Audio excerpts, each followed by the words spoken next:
Yo tout le monde, c'est Mediavore, j'espère que vous allez bien, moi ça va super, on se retrouve aujourd'hui dans une nouvelle vidéo, une nouvelle critique de film. Aujourd'hui je vous parle de Once Upon a Time in Hollywood, le nouveau film signé Quentin Tarantino avec Leonardo DiCaprio, Brad Pitt, Margot Robbie, Timothy Olyphant et Kurt Russell et j'en passe et des meilleurs. C'est un film que je voulais absolument voir, c'est un film que je n'avais pas vraiment découvert, je n'avais vu aucune bande-annonce, je n'avais vu aucune image, mais je savais que c'était un Quentin Tarantino, je savais qu'il fallait absolument que je le voie. Ça raconte l'histoire de Rick Dalton, qui est donc un acteur qui était encore très connu au début des années 60 pour avoir joué dans une série à la mode, et depuis il enchaîne les petits rôles, il enchaîne les petits caméos, dans les films où il fait toujours le même rôle, le rôle du mec qui va se faire tuer. On lui propose de faire des westerns spaghetti, ça ne l'intéresse absolument pas. Un acteur qui doute de lui, qui doute de ses capacités, qui doute de son jeu d'acteur, qui doute de ces trucs-là. À côté de ça, on a Cliff, qui est donc son ami, son confident, mais surtout son cascadeur. C'est l'homme qui a réalisé toutes ces cascades depuis sa première série dans les débuts des années 60. Si je me rappelle bien, je crois que ça s'appelle Les Chasseurs de Primes ou un truc comme ça. Ils sont devenus amis, forcément ils passent presque toutes leurs soirées ensemble. Et à côté de ça, on va suivre en parallèle Sharon Tate, incarnée par Margot Robbie, et qui est donc mariée à Roman Polanski. On va avoir pas mal de petits caméos, d'acteurs dans ce film. On va avoir, comme j'ai dit, Roman Polanski. On va avoir aussi à un moment donné Dean Martin qui va apparaître, qui est interprété, je crois, par Damian Lewis, je crois, si je me trompe pas, c'est l'acteur de Homeland. Al Pacino, j'ai pas parlé d'Al Pacino, il y a Al Pacino dans le film aussi. Son rôle est très minime, mais très sympa aussi.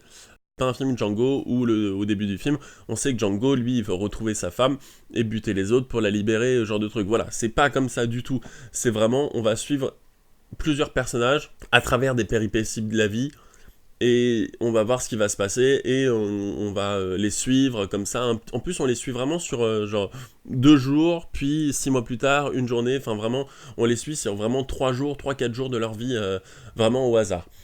Donc forcément, dit comme ça, est-ce que ça emballe pas trop? Et bah franchement, moi j'ai beaucoup aimé ce film. Je suis pas un gros fan de la filmo de Tarantino.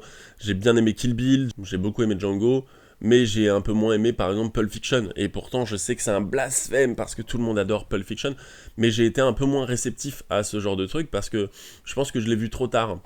Peut-être qu'il aura fallu que je le voie à l'époque ou que je le voie encore il y a 10 ans, mais je l'ai vu genre il y a 2-3 ans. Et je l'ai vu assez tard, et j'ai été un peu moins réceptif parce que ça me parlait un peu moins. Et je pense que c'est pareil avec Once Upon a Time in Hollywood. Je pense que les gens qui étaient nés dans cette époque, qui ont vécu au moins, ou qui en ont entendu parler par leurs parents, qui sont intéressés par les années 70, je pense que les gens seront beaucoup plus réceptifs à ce genre de film parce que c'est beaucoup de souvenirs qui remontent à la surface, c'est beaucoup de choses comme ça. Et donc je pense que ça se ressent pour Quentin Tarantino parce que c'est vraiment un fan, il a vraiment envie d'expliquer, il a vraiment envie de montrer son œuvre, il a vraiment envie de montrer comment lui voit ce cinéma hollywoodien de 1969.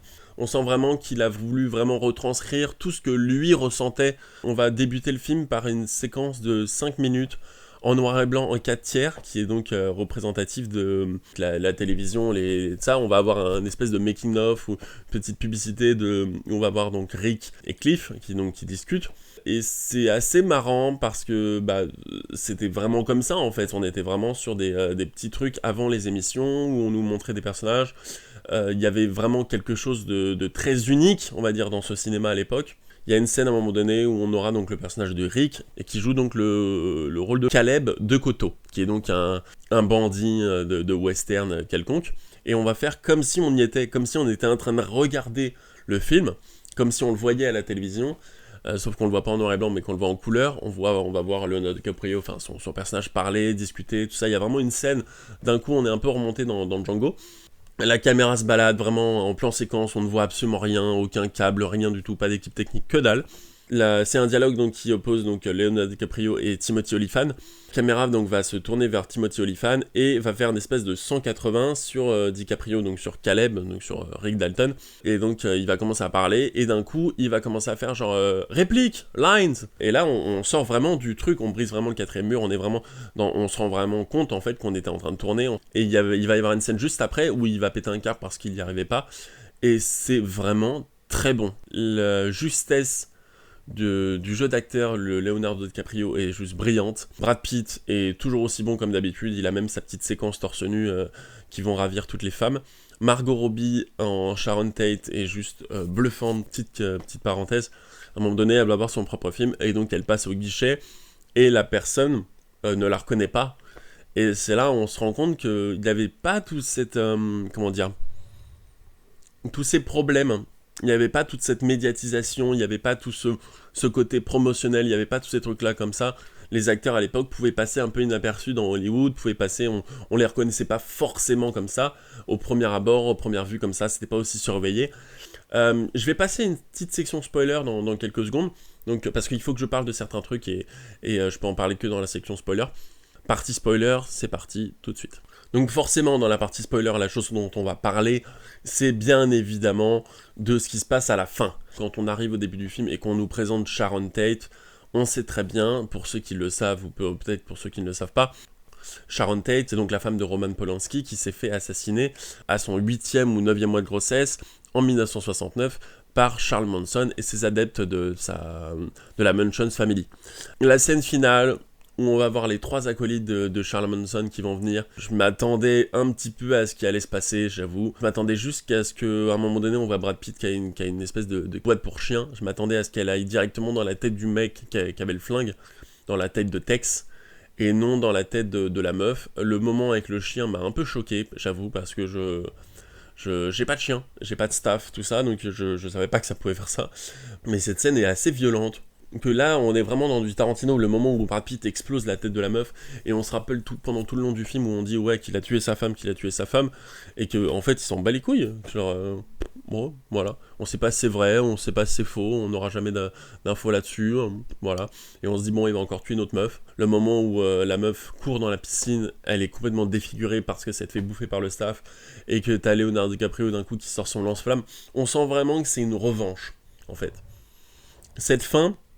Le film est clairement une revanche de Tarantino sur ce qui est arrivé à Sharon Tate. On sent que ça l'a vraiment profondément touché, que ça l'a profondément anéanti, parce que c'est quelque chose qui regrette. C'est à cause de la mort de Sharon Tate, le cinéma de 1969 et l'après de la mort de Sharon Tate n'est plus le même. Il y a clairement une fissure, il y a quelque chose qui a changé. C'était beaucoup plus cool à l'époque et c'est devenu beaucoup plus, beaucoup plus dangereux, beaucoup plus surveillé. À l'époque, on voit bien que tout le monde peut rentrer chez eux, que si cela, maintenant tout le monde a des grandes barrières, genre de trucs.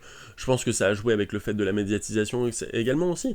Mais je pense que le décès de Sharon Tate, le meurtre de Sharon Tate qui a joué pour beaucoup, la scène finale fait du bien. Ça fait du bien de se dire que putain, Charles Manson, là, ses adeptes, si ça s'était vraiment passé, bah ça aurait été cool parce que bah voilà, ça aurait été comme ça. Et c'est vraiment une revanche sur la vie. C'est une revanche sur la vie, c'est une revanche sur tout. Je termine cette petite partie spoiler. On reprend donc le reste de la vidéo. Donc la partie spoiler est terminée. On aura beaucoup de plans où, comme j'ai dit plus tôt, il se passe pas grand chose. On aura des plans assez vides où on aura vraiment des plans de... On va dire un peu des plans de remplissage où on va avoir un mec qui se roule une cigarette, on va avoir un plan sur la télévision allumée, des plans par exemple tellement iconiques, tellement stylés où on sent que le réal s'est fait plaisir, par exemple le plan où on voit toutes les maisons, où on voit le Hollywood de l'époque, on va voir toutes les scènes des panneaux d'affichage, les panneaux LED, les panneaux... de l'époque où on a par exemple des cinémas, on a des coffee shops, des cinémas porno, on a des cinémas, et je trouvais ça très cool, très beau, c'est un fanboy quoi, un peu comme Damien Chazelle avec La La Land où on sent vraiment que le réal, lui, il avait absolument envie de montrer le meilleur côté d'Hollywood, toute la beauté, tout le truc, même si c'était encore une fois un petit peu trop, même si c'était peut-être un peu trop suggéré. Là on est dans un côté un peu plus réel, mais les grandes soirées au Playboy Mansions, les soirées tranquilles, les moments dans la piscine, tous ces trucs-là, très cool, que j'ai beaucoup aimé. C'est un film que je ne reverrai sûrement pas. C'est un film que j'ai vraiment kiffé, c'est un film auquel je pense avoir beaucoup de mal pour parler. J'espère que vous avez apprécié cette vidéo, si c'est le cas n'hésitez pas à la partager un maximum, n'hésitez pas à vous abonner, n'hésitez pas à me lâcher un petit pouce bleu, ça fait toujours plaisir. N'hésitez surtout pas à me suivre sur les réseaux sociaux, sur Twitter, ce genre de trucs, je fais pas mal de concours, je fais des trucs sympas des fois. Et également si vous avez envie de participer sur YouTube ou Tipeee, ça fait toujours plaisir. C'était le Mediavore, je vous souhaite à tous une bonne journée. Et je vous dis à plus dans une prochaine vidéo, on parlera bientôt de Hobbs & Shaw Fast and Furious. Ciao.